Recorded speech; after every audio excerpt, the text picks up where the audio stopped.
Good morning student. Online classes में Vinayak school की ओर से आप सबका स्वागत है।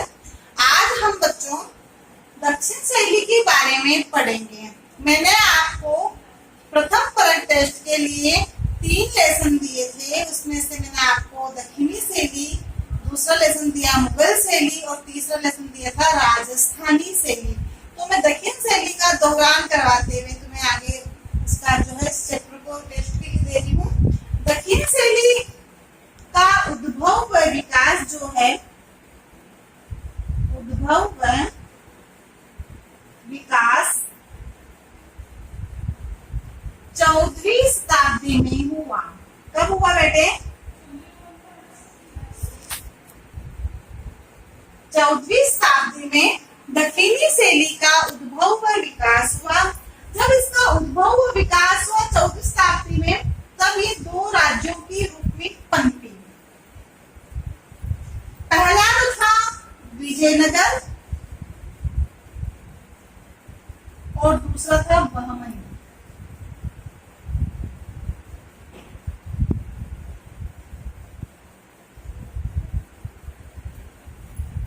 विजयनगर सल्तनत और बहमनी सल्तनत 2 के रूप में जब दक्षिणी शैली का उद्भव हुआ, तो विजयनगर का 1336 ईस्वी में जो है इसका उद्भव हुआ और बहमनी सल्तनत का 1347 ईस्वी में इसका उद्भव हुआ है। दक्षिणी शैली का उद्भव 14वीं शताब्दी में 2 राज्यों के रूप में विजयनगर और बहमनी सल्तनत के रूप में उसका उद्भव हुआ। विजयनगर सल्तनत का उद्भव 1336 ईस्वी में हुआ और बहमनी सल्तनत का उद्भव 1347 ईस्वी के रूप में हुआ। अब दोनों सल्तनतों में क्या अंतर था बच्चों? कि ये जो सल्तनत है ना, विजयनगर सल्तनत, ये तो थी हिंदू सल्तनत। यहाँ पे रहने वाली जनता कैसी थी? जनसंख्या हिंदू। और जो बहमनी सल्तनत थी ना, ये सल्तनत थी मुस्लिम सल्तनत। कैसी थी? मुस्लिम सल्तनत थी।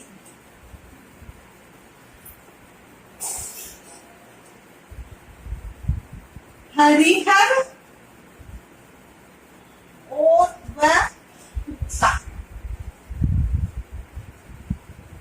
बुक्का नामक 2 भाइयों ने विजयनगर की स्थापना की। किसने की?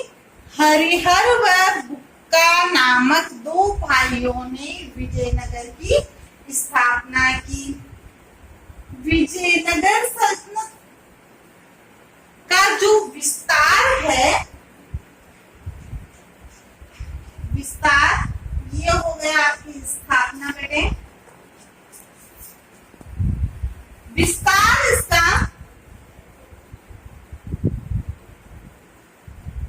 कृष्णा से कावेरी तक, बंगाल की खाड़ी से अरब सागर तक।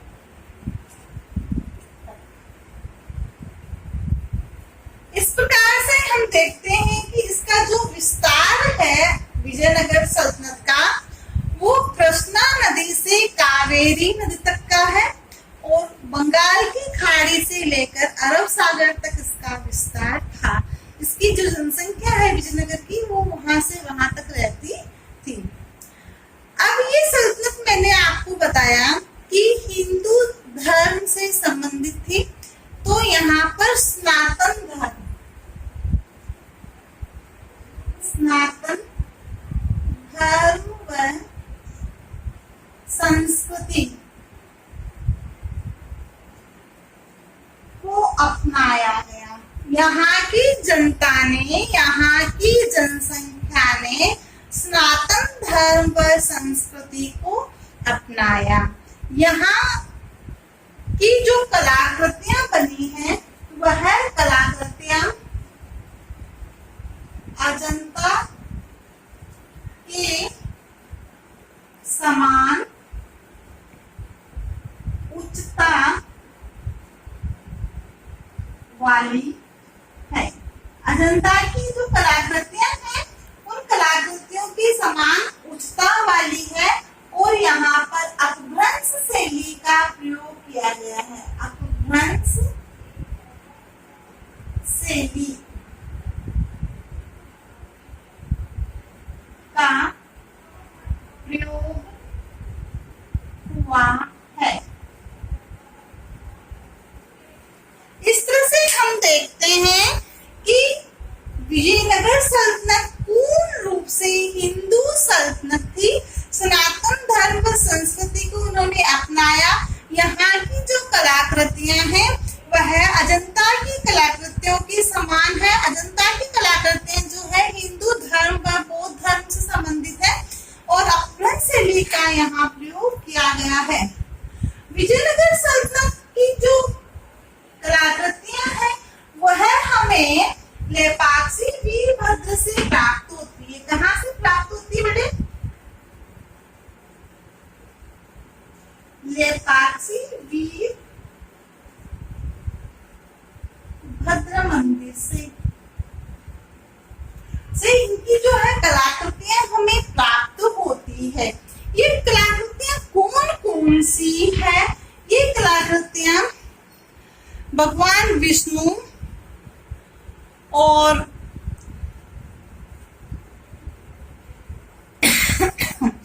भगवान विष्णु शिव के विविध अवतार संत व संगीतज्ञ की जो कलाकृतियां हमें प्राप्त हुई है। इस तरह से हम देखते हैं कि विजयनगर सल्तनत जो है दक्षिणी शैली का एक राज्य है जिसका उद्भव व विकास हरिहर व बुक्का नामक दो भाइयों ने किया और उन दो भाइयों ने इसका विस्तार कृष्णा नदी से लेकर कावेरी नदी तक, बंगाल की खाड़ी से लेकर अरब सागर तक इसका विस्तार किया और इसका उद्भव व विकास 1336 ईस्वी में 14वीं शताब्दी में हुआ। इसकी कलाकृतियां हमें लेपाक्षी वीरभद्र से प्राप्त होती है जिसमें शिव के विविध अवतार भगवान विष्णु संत व संगीतज्ञ यहाँ जो शैली अपनाई गई जो है वो अपभ्रंश शैली का जो है विजयनगर सल्तनत में प्रयोग हुआ है और यहाँ की जो कलाकृतियां हैं वो अजंता की कलाकृतियों के समान उच्चता वाली बनी हुई है। अब हम देखेंगे बहमनी सल्तनत। बहमनी सल्तनत का उद्भव व विकास जो है 1347 ईस्वी में हुआ। इस सल्तनत का नाम किससे पड़ा? अलाउद्दीन बहमनी के नाम पर पड़ा। इस सल्तनत का नाम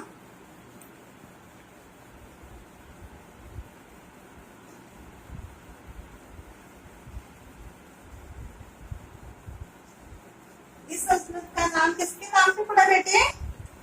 अलाउद्दीन बहमनी के नाम पर इस सल्तनत का नाम पड़ा। इस सल्तनत का एक शासक था जिसका नाम था फिरोज शाह।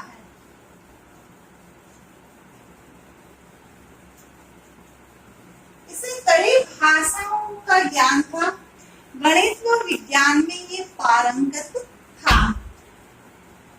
इसने भी जो है बहमनी सल्तनत में कई कलाकृतियां बनवाई। फिर आगे जाकर जो बहमनी सल्तनत है वह 5 भागों में बटी। विजयनगर, गोलकुंडा, विरार, बिदर और अहमदनगर। इस तरह से वो 5 भागों में सल्तनत बढ़ती है।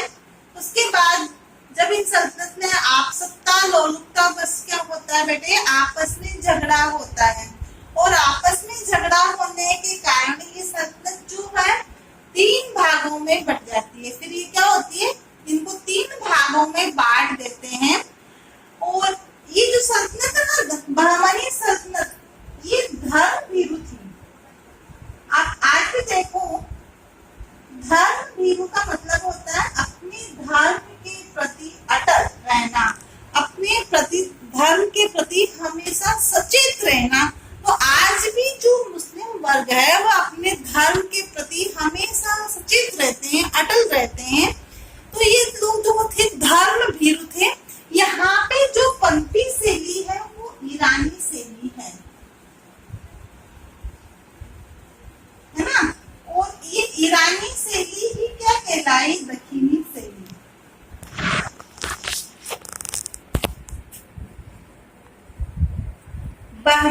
सल्तनत में कौन सी शैली पनपी थी बेटे? ईरानी शैली पनपी। और ईरानी शैली ही क्या कहलाई? आगे चलकर दक्षिणी शैली कहलाई। और दक्षिणी शैली के प्रमुख 3 केंद्र बने। वो 3 केंद्र जो है, फिर हो गए आपके 3 केंद्र कौन कौन से बेटे? अहमदनगर, बीजापुर, ये दक्षिणी शैली। और दक्षिणी शैली के जो केंद्र है वो हो गए अहमदनगर, दूसरा है बीजापुर और तीसरा है गोलकुंडा। अहमदनगर की स्थापना हुसैन अहमद शाह के द्वारा जो है विजयनगर को हराकर उन्होंने उसकी स्थापना की थी। अहमद शाह का जो पुत्र था वह था मुर्तजा।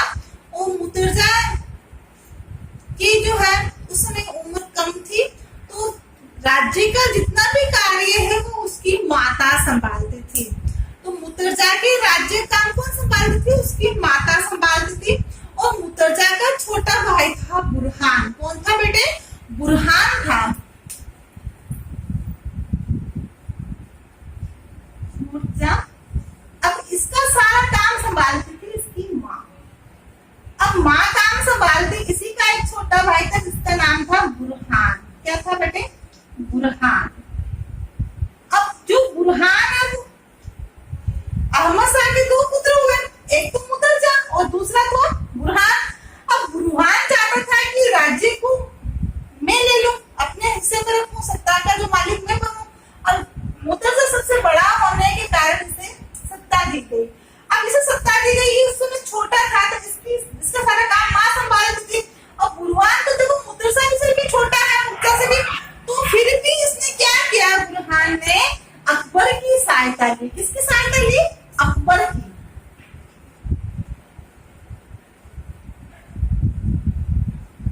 अकबर की सहायता से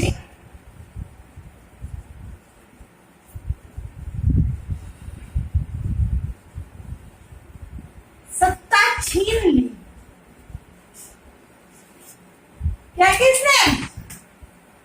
बुरहान ने, मुर्तजा का छोटा भाई था, इसने अकबर की सहायता लेकर के मुर्तजा से उसकी सत्ता थी उसको छीन ली और छीन कर जो है इसकी मृत्यु करवा दी। इस प्रकार से हम देखते हैं कि दक्षिणी शैली जो पूर्ण रूप से मुस्लिम शैली थी। इस समय का जो प्रमुख चित्र है अहमदनगर का प्रमुख चित्र कौन सा है बेटे? कई दफे ये प्रश्न भी आता है। मुर्तजा का तारीख हुसैन शाही जो है ग्रंथ है, वो मुर्तजा के समय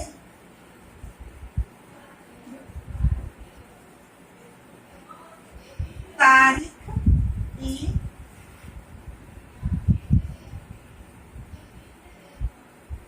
हुसैन शाही, ये ग्रंथ जो है मुर्तजा के समय चित्रित करवाया गया था। और अहमदनगर का प्रमुख चित्र जो है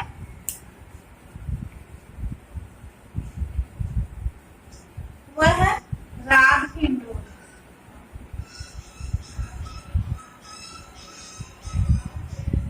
राग हिंडोल जो है वो अहमदनगर का प्रमुख चित्र है। बीजापुर का प्रमुख चित्र सघन वन में स्त्री, हाथियों की लड़ाई, ये दोनों चित्र जो है बीजापुर के है। और गोलकुंडा का प्रमुख चित्र है मैना और स्त्री। एक जो प्रश्न आता है, चांद बीवी पोलो खेलते हुए चित्र दक्षिणी शैली का चित्र है और किसका है? तो आप देखेंगे गाइड वगैरह में आपको ये प्रश्न जो है आपको गोलकुंडा में मिलेगा, लेकिन यह जो है प्रमुख रूप से बीजापुर का चित्र है, चांद बीवी पोलो खेलते हुए। और गोलकुंडा जो है इसकी राजधानी हैदराबाद रही है। गोलकुंडा हीरों के व्यापार के लिए प्रसिद्ध रहा है और गोलकुंडा में नारी के सौंदर्य को चित्रित किया गया। नारी को जो समानता दी गई, सम्मान दिया गया है।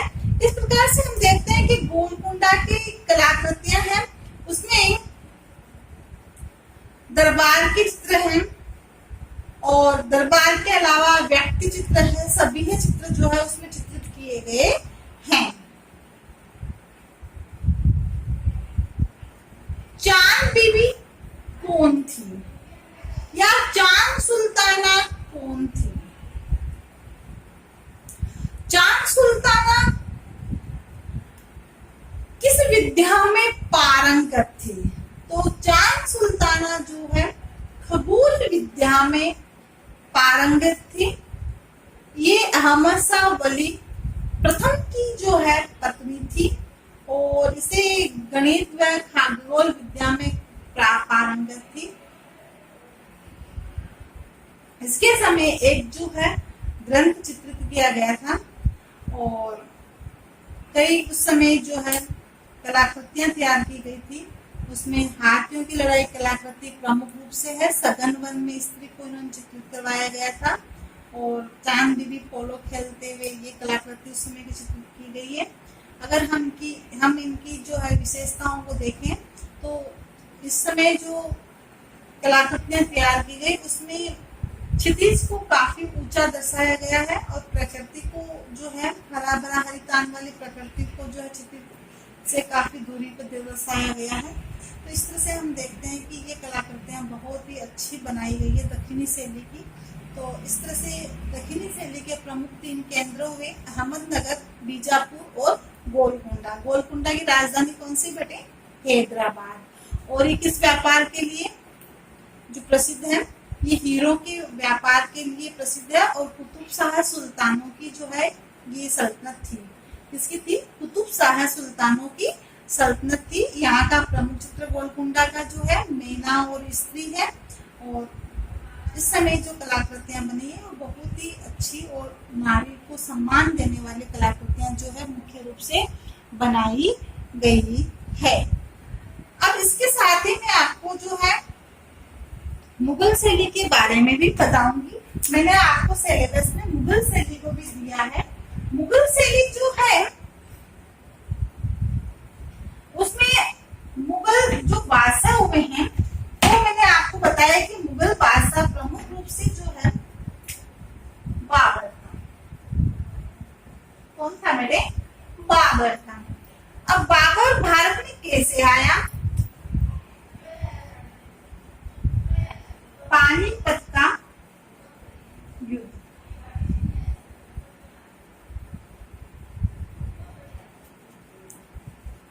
पानीपत का युद्ध हुआ था 1526 ईस्वी में। कब हुआ था? 1526 ईस्वी में हुआ था बाबर और इब्राहिम लोदी के मध्य। कब हुआ था बेटे? बाबर और इब्राहिम लोदी के मध्य हुआ था। तो उसमें बाबर की विजय हुई और बाबर दिल्ली का बादशाह बना 1526 में। तो ये प्रश्न कई दफा आता है, भारत में बाबर कब आया? 1526 में आया। पानीपत का युद्ध कब हुआ? 1526 में हुआ। पानीपत का युद्ध किस किस के मध्य हुआ? तो बाबर और इब्राहिम लोदी के मध्य हुआ था। अब बाबर दिल्ली का 1526 ईस्वी में क्या बना? बादशाह बना। तो ये अपने साथ जो है 2000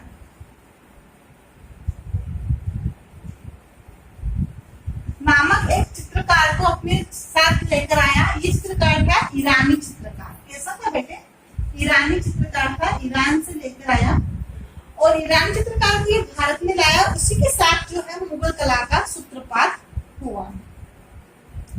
ये 2000 के साथ ही कलाकार हो रहे हैं बाद में ईरान से। शाह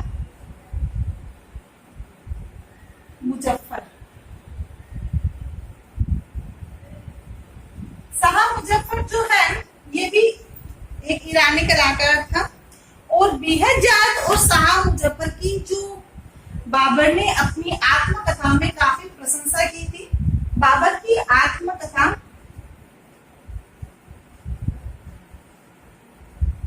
का नाम था बाबरनामा। क्या था? बाबरनामा।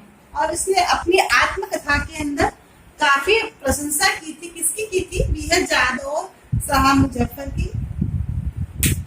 बेहजाद जब भारत में आया उस समय ये प्रथम ईरानी कलाकार कहलाया और इसने ईरानी कला का सूत्रपात किया। इसकी कला से बाबर काफी प्रसन्न हुआ और उसने उसको एक उपाधि दी थी, पूरव का राफेल। उपाधि का नाम क्या है बेटे? उपाधि का नाम है पूरव का राफेल। अब ये प्रश्न कई दफा आता है, पूरव का राफेल किस चित्रकार को कहा जाता है? पूरव का राफेल बेहजाद नामक चित्रकार को कहा जाता है। प्रश्न इस प्रकार से भी आता है, बेहजाद को बाबर ने कौन सी उपाधि दी? बेहजाद को बाबर ने पूरव का राफेल की जो है उपाधि दी। प्रथम चित्रकार, ईरानी चित्रकार भारत में कौन आया था? बेहजाद आया था। बाबर का प्रशंसनीय चित्रकार कौन था? बेहजाद था। तो हम बेहजाद के देखें, छोटे प्रश्न कई बनते हैं। उसके बाद में बाबर ने जो है 1530 में जो है बाबर की मृत्यु हो जाती है। तो आप देखें बाबर ने कितने वर्ष जो है शासन किया? सिर्फ 4 वर्ष। भारत में कितना समय उसने जो है शासन किया? 4 वर्ष शासन किया। 1526 में वो दिल्ली का बादशाह बना और 30 में मृत्यु हो जाती है। तो बाबर की मृत्यु कब हुई? आपका प्रश्न बना। बाबर की मृत्यु 1530 ईस्वी में हुई। बाबर ने कितने समय तक जो है भारत में शासन किया? भारत में जो है बाबर ने 4 वर्ष तक जो है शासन किया, शासन को संभाला। बाबर का प्रिय चित्रकार कौन था? बाबर का प्रिय चित्रकार बेहजाद और शाह मुजफ्फर था। इस तरह से हम बाबर के बारे में जानकारी हासिल करते हैं। और ये मुगल क्यों कहलाए?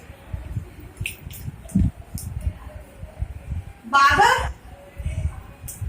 अपनी पिता की 5वीं पीढ़ी और अपनी माता मही, उसकी माता का नाम था, उसकी 4वीं पीढ़ी का मंगोल वंश का होने के कारण ये मुगल कहलाया था और इसी कारण से मुगल कहा गया था। तो इस तरह से हम देखते हैं कि भारत में बाबर का साम्राज्य किस प्रकार से स्थापित हुआ और मुगल शैली का जो है भारत में किस प्रकार से सूत्रपात हुआ।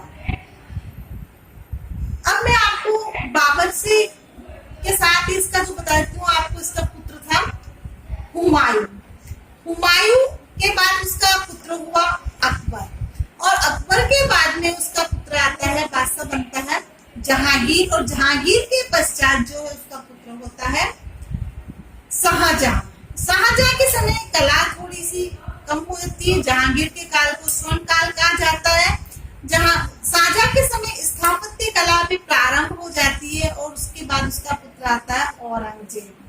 औरंगजेब के समय हम देखते हैं कि भारत में मुगल कला समाप्त हो जाती है। मुगल कला का अंत जो है औरंगजेब करता है। उस समय जितनी भी कलाकृति हैं उन्हें औरंगजेब क्या करवा देता है? नष्ट करा देता है। वह क्या करता है? कला से नफरत करता है। तो कला को नष्ट करवाने के लिए वह अपने पिता शाहजहां को जेल में डाल देता है और अपने भाइयों की हत्या करवा देता है। और बाबर था कला प्रेमी शासक, तो उसने भारत में कला को, मुगल कला का जो सूत्रपात किया। तो इस प्रकार से मैंने बाबर के बारे में आपको जानकारी दी। अब हम हुमायूं के, इसके पुत्र था हुमायूं, इसके बारे में जानकारी हासिल करेंगे। हुमायूं का जीवन काफी संघर्ष में बीता। जब बाबर की 1530 में मृत्यु हुई तो हुमायूं उसका ज्येष्ठ पुत्र था, वह राजगद्दी पे बैठा और उस समय उसकी उम्र कम होने के कारण से चौरों ओर से सारे जो शासक थे उसके ऊपर आक्रमण करते हैं और वो डरकर भाग जाता है अपने साम्राज्य को छोड़कर। वह ईरान के शाह के शरण में जाता है और वहां पे 25 वर्ष तक ईरान के शाह के शरण में रहता है और वहां पर जालम खां के सहयोग से वो क्या करता है, वहां ईरान में एक सेना बनाता है और अपने 25 वर्ष का खोया हुआ साम्राज्य पुनः प्राप्त करता है। भारत में आता है 25 साल के बाद में खोया हुआ साम्राज्य प्राप्त करता है। और उस समय जो अपने साथ वो ईरानी जो चित्रकार को लाता है मीर सैयद अली, ख्वाजा अब्दुल समद सिराजी को। तो बाबर कालीन के चित्रकार कौन से हुए? मीर सैयद अली और ख्वाजा अब्दुल समद सिराजी। कौन कौन से बेटे? मीर सैयद अली और ख्वाजा अब्दुल समद सिराजी। ये दोनों चित्रकार जब भारत आते हैं तो दोनों चित्रकार क्या करते हैं, भारत में जो है मुगल ईरानी कलाकृतियों को तैयार कर। बाबर की तरह ही उसका पुत्र हुमायूं भी कला प्रेमी शासक था, उसने नारी कलाकृतियों को चित्रित करवाया। और उस समय उसका पुत्र था हुमायूं का अकबर, तो वह अपने अकबर को जो है पुत्र को शक्तिशाली बनाना चाहता था, किसी से न डरे, तो इसलिए उसने जो शक्तिशाली कहानियों को चित्रित करवाया, तो उसे कहते हैं अमीर हमजा। तो उसने अमीर हमजा का निर्माण शुरू करवाया और बाबर की तरह ही हुमायूं की तरह अकबर भी कला प्रेमी शासक था। तो मीर सैयद अली और ख्वाजा अब्दुल समद सिराजी से वो कलाकृतियां बनाता, चित्रशालाओं में जाता और कलाओं को बनाता और सीखता था। बचपन से ही वह कलाकृतियां बनाते बनाते बाबर इतना अच्छा कला प्रेमी हो गया कि वह कलाकृतियां देखकर बता सकता था कि कलाकृति किस चित्रकार के द्वारा बनी है, इसकी आंख या कान नाक, वो हर कलाकृति को देख के बना सकता था। और बाबर की तरह ही हुमायूं की तरह अकबर, और अकबर ने के समय जो अमीर हमजा का निर्माण पूर्ण हुआ, हुमायूं ने अमीर हमजा के निर्माण को प्रारंभ करवाया और उसके पश्चात हुमायूं की क्या हो गई बेटे? मृत्यु हो गई। तो ये प्रश्न भी कई दफे आता है एग्जाम में, हुमायूं की मृत्यु जो है कैसे हुई? हुमायूं की मृत्यु जो है बेटे पोथी खाने की सीढ़ियों से फिसलने से हुई। कैसे हुई बेटे? पोथी खाने की सीढ़ियों से फिसलने से हुई। जब हुमायूं कला प्रेमी शासक था, पुस्तकालय पोथी खाना कहते हैं पुस्तकालय को, पुस्तकालय में पुस्तकें पढ़ने जाता, एक दिन जो पुस्तकालय में पुस्तकें पढ़कर उतर रहा था तो उस पोथी खाने की सीढ़ियों से वो फिसला और फिसलने से उसकी मृत्यु हो गई।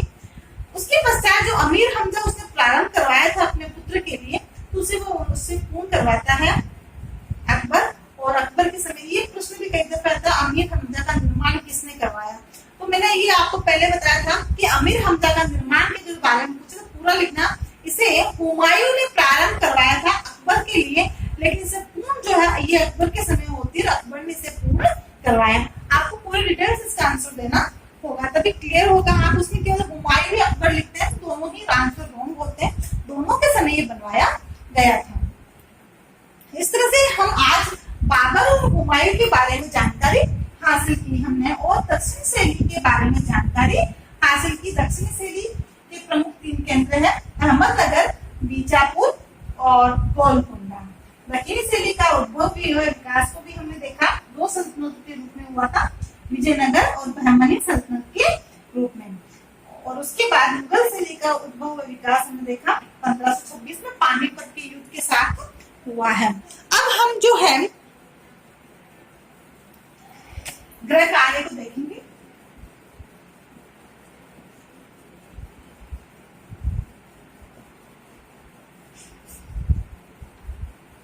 प्रश्न संख्या 1,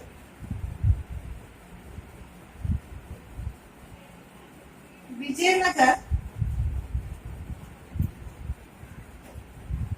सल्तनत के उद्भव व विकास को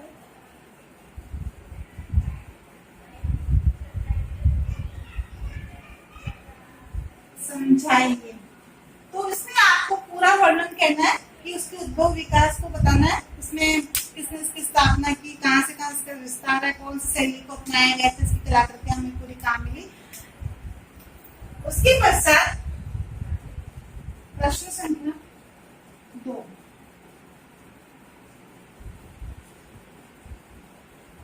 मुगल शैली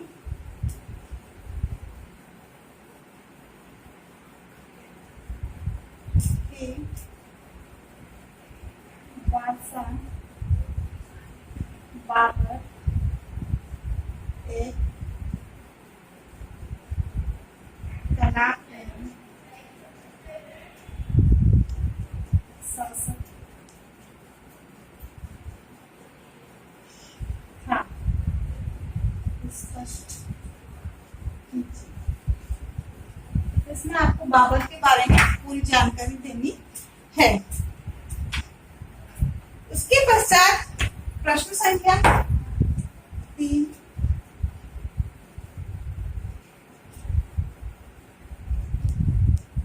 दक्षिणी शैली के कला केंद्र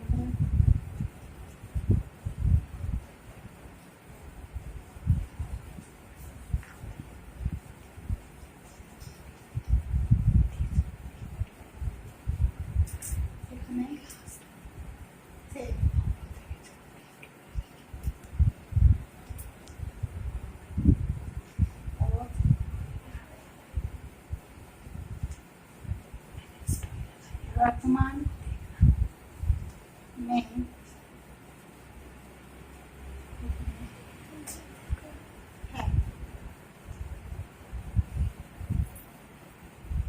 पहले से 5 भागों में बांटा गया है दक्षिण शैली को। बाद में इसके कला केंद्र 3 रहे, अहमदनगर, बीजापुर और गोलकुंडा। बिरार और विदर्भ को जो है बीजापुर और गोलकुंडा में शामिल कर दिया गया। फिर है प्रश्न संख्या 4, बहमनी सल्तनत का नाम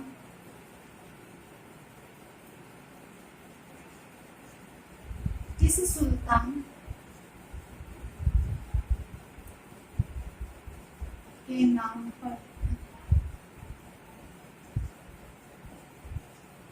रखा गया। इस प्रकार से हम देखते हैं कि बच्चों आपको ये 4 प्रश्न है ये आपको गृह कार्य में करने हैं। Thank you.